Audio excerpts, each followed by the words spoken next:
Nunca imaginé que descubriría la traición de mi marido de la peor forma posible. Había desaparecido de casa llevándose las joyas valiosas que mi tío me dejó como herencia. Meses después, un conocido comentó que lo había visto en un restaurante nuevo en el centro. Cuando llegué allí, la verdad me golpeó como un puñetazo en el estómago. Mi marido había usado mis joyas para abrir aquel restaurante elegante a nombre de su amante. Siempre fui una mujer que prefería quedarse entre bastidores de la vida. Mientras otras mujeres de Sevilla se lucían en las fiestas de la ciudad, yo encontraba mi alegría en los pequeños gestos de cuidado. Y así pasé los últimos años de mi vida al lado del tío Ramón. Ramón era hermano de mi madre, un hombre que nunca se casó, nunca tuvo hijos. La vida lo había dejado solo en una casa demasiado grande para una sola persona. Cuando su salud empezó a deteriorarse, no dudé ni por un segundo. Cambié mi rutina, reorganicé mis días, y pasé a visitarlo religiosamente. 3 veces por semana cruzaba Sevilla en autobús, llevando sopas caseras, medicinas organizadas en frascos pequeños, y sobre todo mi compañía. Ramón tenía historias fascinantes de cuando trabajó como joyero en su juventud, antes de la Guerra Civil. Contaba sobre clientes famosos, sobre piezas únicas que había creado con sus propias manos. Durante 2 años nuestra rutina fue sagrada. Siempre llegaba a las 2 de la tarde y me quedaba hasta el final de la noche. Ayudaba con la medicación, organizaba la casa, cocinaba. Pero lo que más hacíamos era conversar. Ramón me contaba sobre su juventud, sobre los lugares que había conocido, sobre los amores que no funcionaron. A veces, tomaba mi mano con aquellas manos temblorosas y decía, Laura, niña, eres la hija que nunca tuve. No sé qué sería de mí sin ti. Nunca esperé nada a cambio. Era genuino el cariño que sentía por él. Ramón representaba una conexión con el pasado de la familia, con historias que se perderían si yo no estuviera allí para escucharlas. Cuando falleció, en una tranquila mañana de septiembre, sentí como si un pedazo de mi propia historia se hubiera ido con él. El funeral fue pequeño, íntimo. Pocos amigos, algunos vecinos. David estuvo a mi lado, consolándome mientras lloraba por la pérdida de aquel hombre que se había vuelto tan importante para mí. 3 días después, el abogado de Ramón me llamó. Señora Laura, necesita venir a la oficina. Don Ramón dejó algo para usted. Fui sin expectativas, pensando tal vez en algún objeto de recuerdo, una foto antigua, quizás uno de sus libros favoritos. Jamás imaginé lo que me esperaba. El abogado, un hombre serio de gafas gruesas, me entregó una caja de madera tallada. Cuando la abrí, no pude contener un suspiro de admiración. Allí estaban las joyas más hermosas que había visto en mi vida. Un collar de perlas con cierre de oro blanco, pendientes de diamantes que brillaban incluso bajo la tenue luz de la oficina, anillos con piedras que ni siquiera sabía nombrar, y una pulsera que parecía salida de un cuento de hadas. Todo impecablemente conservado, cada pieza guardada en pequeños compartimentos forrados de terciopelo.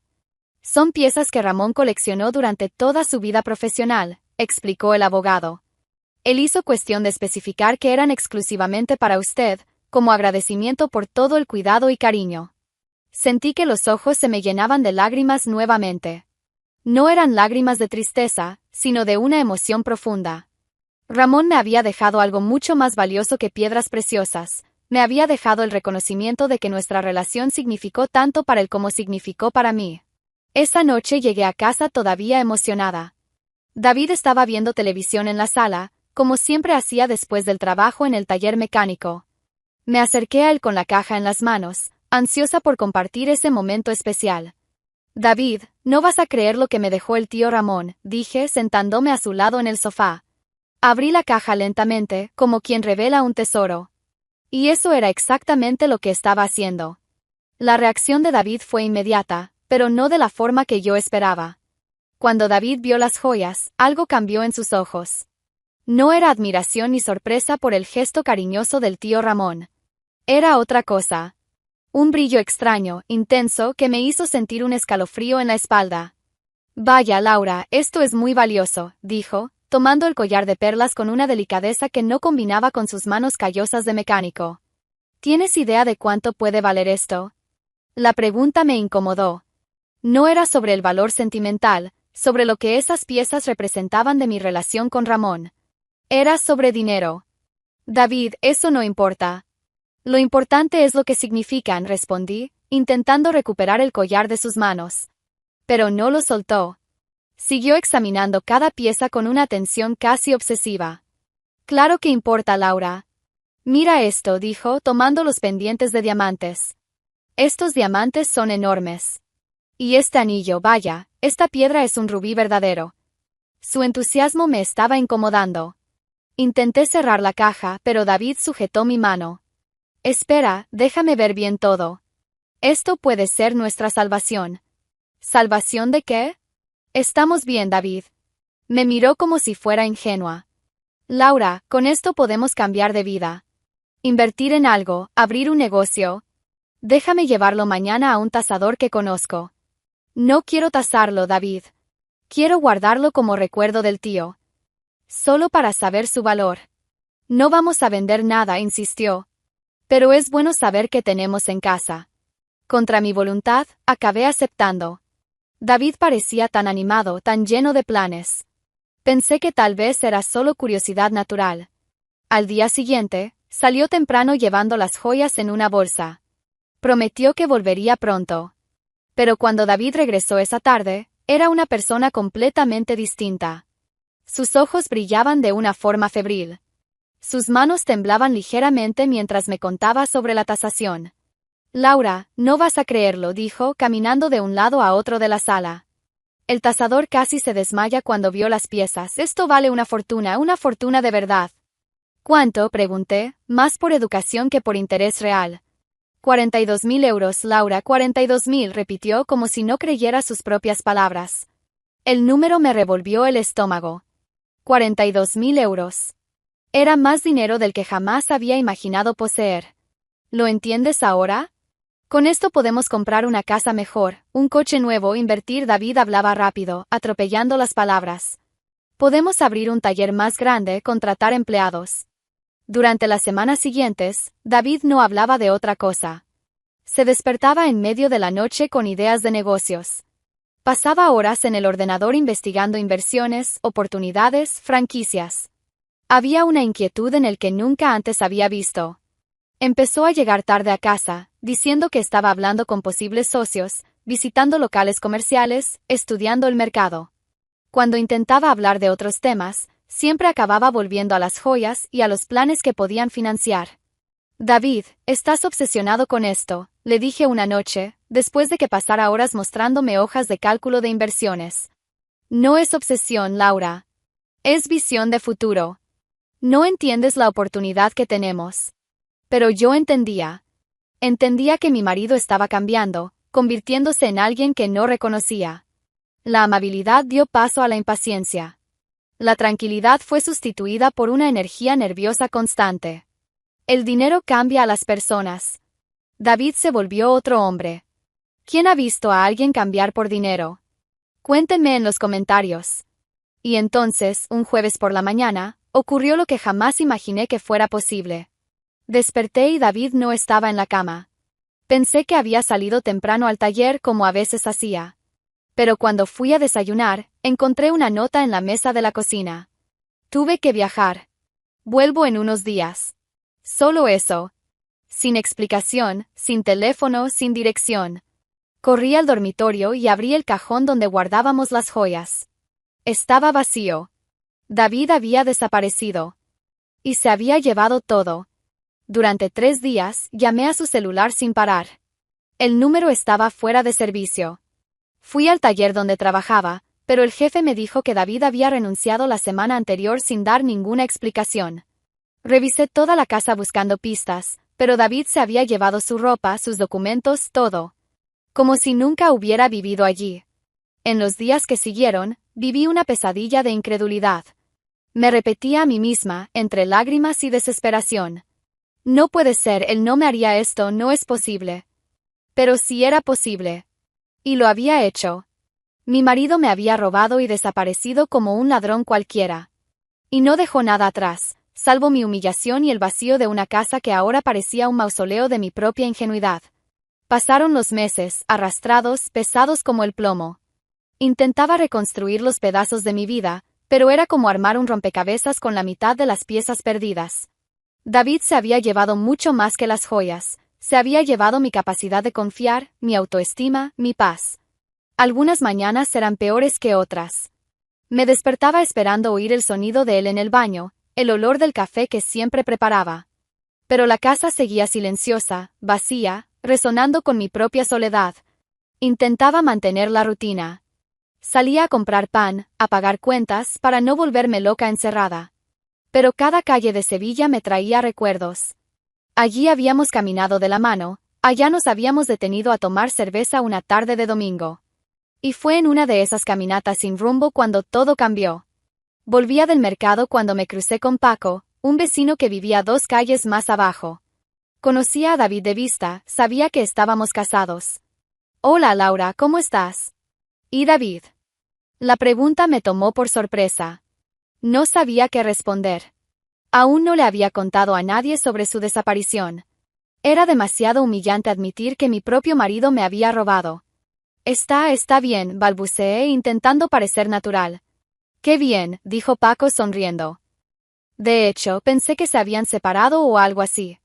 Lo vi el otro día en un restaurante nuevo en el centro, El Sabor de Luna. Estaba sirviendo vino, todo elegante. Pensé que había conseguido un trabajo nuevo. El estómago se me cayó. Las bolsas de la compra casi se me resbalaron de las manos. Restaurante, logré murmurar. Sí, ese que abrieron hace un par de meses en la calle de la Sierpe. Muy chic, caro. Me sorprendió ver a David allí, ya sabes cómo él siempre fue más sencillo. Paco siguió hablando, pero ya no escuchaba nada. Mi mente giraba, procesando la información. David estaba en Sevilla. Estaba trabajando. Estaba vivo y bien, mientras yo me marchitaba en casa. Apenas logré despedirme de Paco. Corrí a casa y arrojé las compras en cualquier rincón. Mi corazón latía tan fuerte que lo oía en los oídos. David estaba aquí. Todo este tiempo estaba aquí. Sin pensarlo 2 veces, tomé mi bolso y salí. Necesitaba verlo con mis propios ojos. Necesitaba respuestas. La calle de la Sierpe estaba tan concurrida como siempre. Caminé lentamente, buscando ese restaurante Sabor de Luna. Cuando lo encontré, me quedé parada en la acera varios minutos, intentando reunir valor. Era realmente elegante. Fachada moderna, letrero dorado, macetas con plantas bien cuidadas en la entrada. Muy distinto a cualquier lugar que David y yo hubiéramos frecuentado. Respiré hondo y entré. El interior era aún más impresionante. Mesas con manteles blancos, copas de cristal, iluminación tenue. Debió de costar una fortuna montarlo. Y entonces lo vi. David estaba al otro lado del salón, conversando animadamente con una mujer. Ella era elegante, bien vestida, llevaba un vestido que costaba más de lo que yo ganaba en un mes. Hablaban como pareja. La intimidad entre ellos era evidente. La forma en que ella tocaba su brazo, como él le sonreía. No había duda de lo que estaba pasando. Mi David, mi marido, estaba allí. Bien vestido, sonriente, feliz. Con otra mujer. Intenté acercarme, pero las piernas me temblaban. Cuando por fin logré dar unos pasos hacia ellos, David me vio. Su expresión cambió al instante. Sorpresa, luego pánico, luego algo que parecía ira. Le dijo algo rápidamente a la mujer y vino hacia mí, interceptándome antes de que pudiera acercarme a ella. ¿Qué haces aquí?, preguntó, agarrándome del brazo con fuerza. David, la gente me dijo que estabas aquí. Pensé que podía hablar contigo. ¿Hablar de qué? Me arrastró hacia un rincón más apartado del restaurante. Su voz era baja, pero cargada de irritación. Quiero que me devuelvas mis joyas, logré decir, intentando sonar firme. David se rió. Fue una risa cruel que me cortó por dentro. ¿Tus joyas? Laura, tú no tienes nada aquí. Las joyas están a nombre de ella ahora, dijo, señalando discretamente a la mujer rubia. Si quieres denunciar, adelante. Buena suerte probando algo. ¿Cómo pudiste hacerme esto? Éramos marido y mujer, David. Confié en ti. Y yo confié en tu sentido común. Pero nunca entendiste el valor de lo que tenías. Yo solo aproveché una oportunidad. Cada palabra era como una puñalada. Ese no era el hombre con el que me había casado. Era un extraño cruel, alguien que no reconocía. Ahora te sugiero que te vayas antes de que llame a seguridad, dijo ya empujándome hacia la puerta. No tienes nada que hacer aquí.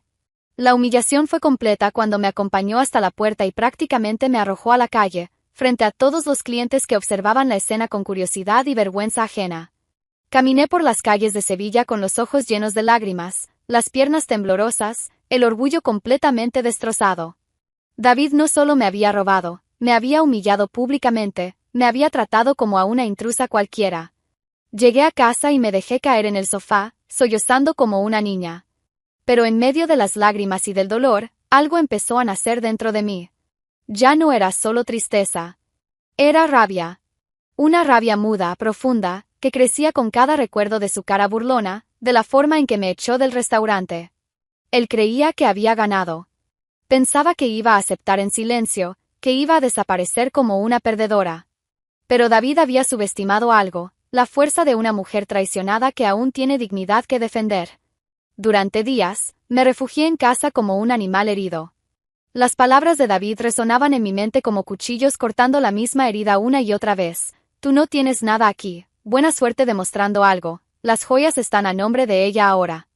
Pasaba horas tumbada en el sofá, mirando al techo, tratando de entender cómo había llegado hasta ahí. Cómo había sido tan ingenua, tan confiada. Cómo no me había dado cuenta de quién era realmente David. Pero el dolor tiene un límite. Y después de una semana llorando, algo dentro de mí comenzó a rebelarse contra esa autocompasión. Era como si una voz interior gritara, ¡basta! No vas a dejar que él gane así. Empecé a recordar al tío Ramón. Las historias que me contaba, la fuerza que demostró al reconstruir su vida después de la guerra.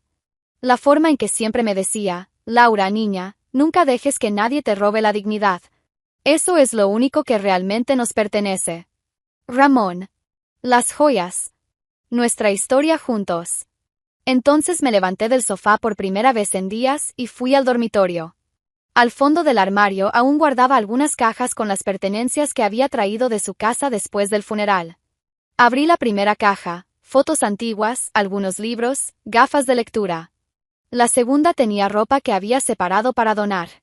Pero en la tercera caja, en el fondo, debajo de un montón de papeles viejos, mi mano tocó algo que hizo que mi corazón se acelerara. Era un sobre amarillento, con mi nombre escrito con la caligrafía temblorosa pero aún elegante de Ramón. Cuando lo abrí, encontré una carta de 2 páginas, cuidadosamente escrita a mano. Mi querida Laura, comenzaba la carta. Si estás leyendo esto es porque ya no estoy aquí. Quiero que sepas que los últimos años a tu lado fueron los más felices de mi vida. Me diste algo que creí que nunca tendría, una familia. Mis manos temblaban mientras leía. Ramón describía cada joya, explicando su origen, cuándo había sido hecha, para quién. Hablaba del collar de perlas que creó para una condesa, de los pendientes de diamantes que fueron encargados para una boda real. Pero al final de la carta, había algo que hizo que el estómago se me encogiera de emoción. Laura, estas joyas son mi herencia exclusiva para ti. No por su valor monetario, sino por lo que representan, años de trabajo, de arte, de historia. Son tuyas por derecho, por cariño, por justicia. Nadie más tiene ningún derecho sobre ellas. Guarda esta carta como prueba de mi amor y mi gratitud. Y ahí estaba, la firma de Ramón con reconocimiento notarial. Apreté la carta contra el pecho y lloré. Pero esta vez no eran lágrimas de dolor. Eran lágrimas de alivio, de esperanza, de fuerza renovada. Ramón había pensado en todo. Había dejado la prueba de que esas joyas eran legítimamente mías. David pudo haberme robado, pero no podía borrar la verdad. Al día siguiente, llamé al abogado de la familia, el doctor Martínez. Lo conocía desde niña, había manejado los asuntos legales de mis padres durante años. Era un hombre serio, respetado, alguien en quien podía confiar. Laura, qué sorpresa. ¿Cómo estás? Lamento mucho la pérdida de tu tío. Doctor Martínez, necesito su ayuda. Es urgente. Concerté una cita para esa misma tarde. Cuando llegué a su oficina, llevaba la carta de Ramón en una carpeta, protegida como si fuera el documento más valioso del mundo. El doctor Martínez leyó la carta 2 veces, examinando cuidadosamente la firma y el reconocimiento notarial. Laura, esto es un documento legalmente válido. Tu tío fue muy inteligente al reconocer la firma en notaría. Eso le da peso jurídico a la herencia. Le conté toda la historia, la desaparición de David, el robo de las joyas, el restaurante, la amante. El doctor Martínez escuchaba en silencio, a veces negando con la cabeza en desaprobación. Es un caso claro de apropiación indebida, dijo finalmente. Y con agravantes, violación de la confianza conyugal, ocultación de patrimonio, posible lavado de dinero si realmente usó las joyas para financiar el restaurante. Pero él dijo que las joyas están a nombre de la amante. ¿Cómo vamos a probar que fueron compradas con el dinero de mis joyas? El doctor Martínez sonrió por primera vez desde que llegué. Laura, existe algo llamado trazabilidad. Si las joyas fueron vendidas y el dinero usado para abrir el restaurante, hay registros bancarios, facturas, documentos. Vamos a investigarlo todo. ¿Y si no logramos probarlo? Lo lograremos. Y aunque no lográramos probar el destino del dinero, tenemos la carta. David robó bienes que legalmente te pertenecen. Eso ya es delito suficiente. Por primera vez en semanas, sentí una chispa de esperanza. No estaba sola. No estaba desamparada. Tenía un abogado competente y, sobre todo, tenía la verdad de mi lado. ¿Qué hacemos ahora?, pregunté. Ahora, Laura, vamos a la guerra. Y vamos a ganarla. Salí de la oficina del doctor Martínez con la cabeza en alto por primera vez desde que David había desaparecido.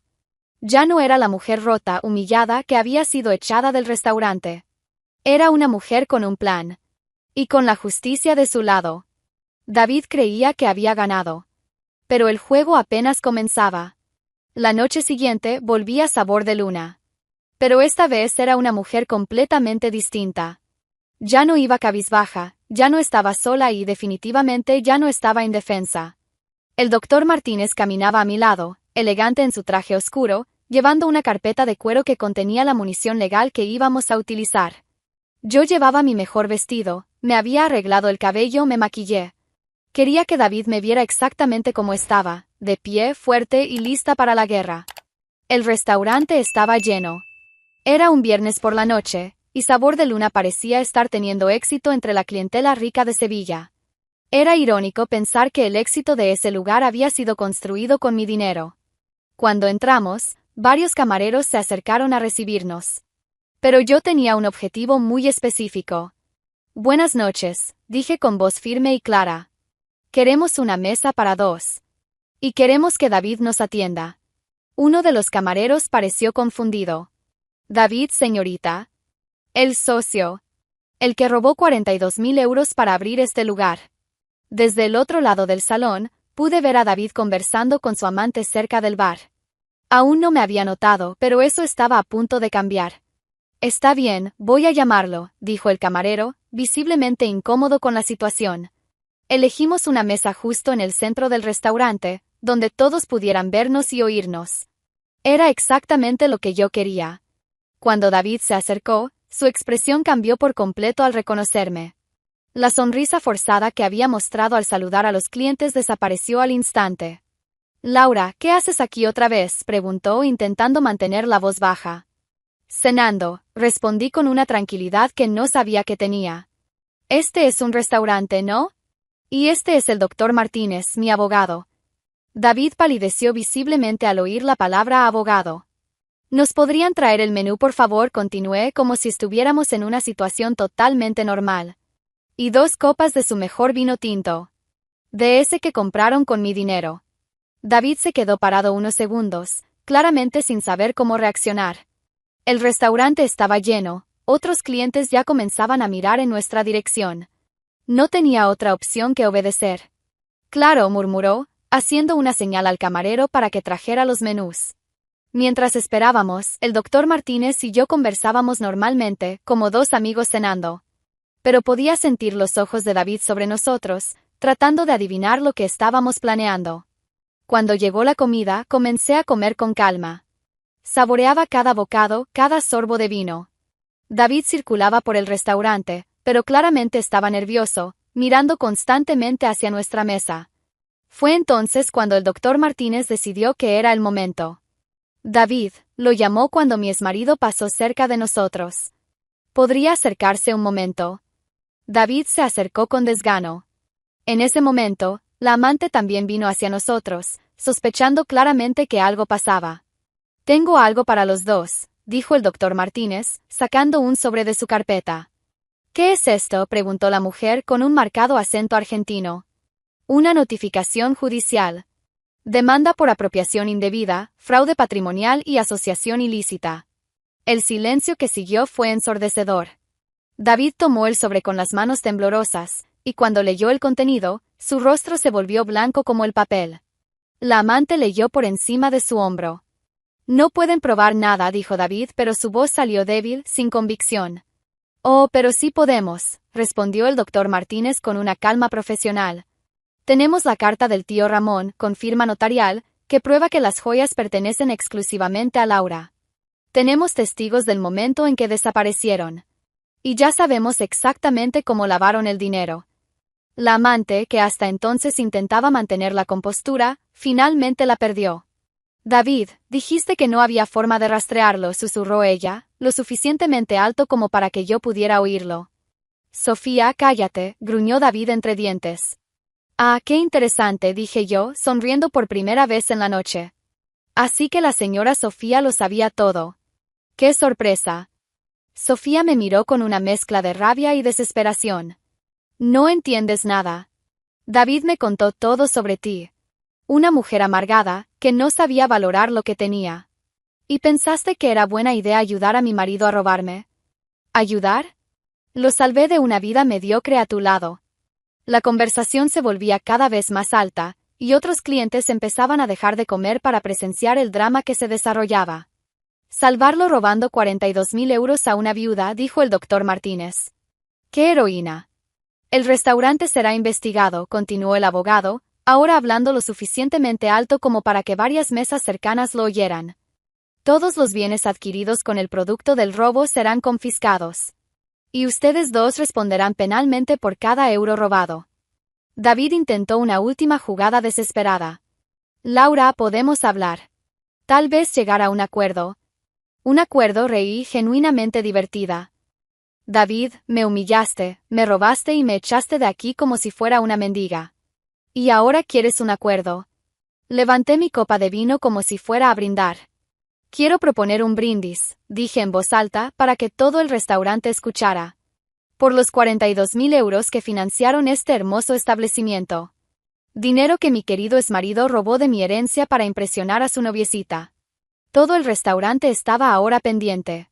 Algunas personas ya tenían sus teléfonos en la mano, grabando la escena. Y otro brindis, continué, por la justicia, que mañana por la mañana tocará su puerta con una orden de incautación. Sofía estaba visiblemente desesperada.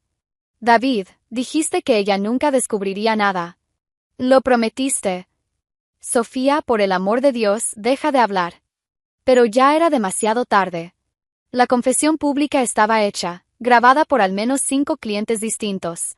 Tomé mi bolso y me levanté de la mesa con toda la elegancia que pude reunir. Doctor Martínez, ¿podemos irnos? Creo que nuestra misión aquí está cumplida. Antes de salir, me giré una última vez hacia David y Sofía. Ah, una última cosa. Espero que hayan disfrutado estos meses gastando mi dinero. Porque donde van, estoy segura de que el menú es mucho más limitado. Venganza en su punto. Una mujer traicionada y organizada es una fuerza de la naturaleza. ¿Laura hizo bien?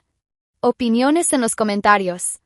Salimos del restaurante bajo la mirada atónita de todos los presentes. David y Sofía quedaron parados en medio del salón, ella llorando, él sujetando la notificación como si fuera una sentencia. El proceso avanzó como una avalancha implacable. Con las pruebas que teníamos, la carta de Ramón, las confesiones grabadas por los clientes del restaurante, y sobre todo la investigación financiera que logró realizar el doctor Martínez, la justicia no dudó ni un segundo. En 3 semanas, David y Sofía fueron imputados por apropiación indebida, asociación ilícita, lavado de dinero y fraude. Los videos grabados por los clientes esa noche se difundieron por las redes sociales, convirtiendo el caso en un escándalo público en Sevilla. La primera victoria llegó rápido. El juez decretó la incautación inmediata de todos los bienes de la pareja. Sabor de Luna fue clausurado una mañana de lunes, con Sofía llorando en la acera mientras los oficiales colocaban las cintas de interdicción. Pero yo no sabía nada, gritaba a las cámaras que se habían reunido en el lugar. Era patético verla fingir inocencia después de todo lo que había confesado públicamente aquella noche. David intentó una defensa aún más ridícula. Su abogado alegó que las joyas eran bien común de la pareja, y que él tenía derecho a usarlas. Pero el doctor Martínez destruyó ese argumento en 5 minutos, presentando la carta de Ramón que dejaba explícito: las joyas eran una herencia exclusivamente mía. La investigación reveló todo. David había vendido las piezas a un intermediario en Madrid por 55.000 euros, 13.000 más que la tasación original. Con ese dinero, financió no solo el restaurante, sino también un apartamento elegante donde vivía con Sofía. Todo fue confiscado. El restaurante, el apartamento, incluso el coche importado que conducía Sofía. Cuando la agencia tributaria española terminó de revisar sus cuentas, descubrió que habían evadido impuestos sobre todo el dinero robado. Las sentencias llegaron 6 meses después del inicio del proceso. David, multa de 60.000 euros y 300 horas de trabajo comunitario por apropiación indebida agravada y lavado de dinero. Sofía, multa de 40.000 euros y 200 horas de trabajo comunitario por participación en delito patrimonial y ocultación de bienes. Pero lo que más me satisfizo no fue el valor de las multas. Fue verlos siendo abandonados. La familia de Sofía, que tenía una reputación respetable en Buenos Aires, cortó completamente relaciones con ella. Los amigos ricos que frecuentaban el restaurante desaparecieron. Cuando Sofía fue condenada, no había una sola persona en la puerta del tribunal para apoyarla. David no solo perdió el dinero, también perdió la dignidad. El taller donde trabajaba antes del robo se negó a readmitirlo. Los antiguos compañeros le dieron la espalda cuando supieron la historia. Incluso su propia madre, doña Inés, vino a pedirme disculpas por lo que su hijo había hecho. Laura, niña, lo crié mejor que eso, me dijo llorando en mi sala. No sé en qué fallé. No sentí rabia por doña Inés. Era una mujer sencilla, honesta, que había criado a un hijo que resultó ser un ladrón. La culpa no era suya. Con el valor recuperado de la venta forzada de los bienes de David y Sofía, logré no solo recuperar el equivalente de mis joyas, sino también recibir una indemnización por los daños morales. El juez fue categórico: la víctima sufrió humillación pública y trauma psicológico que deben ser compensados.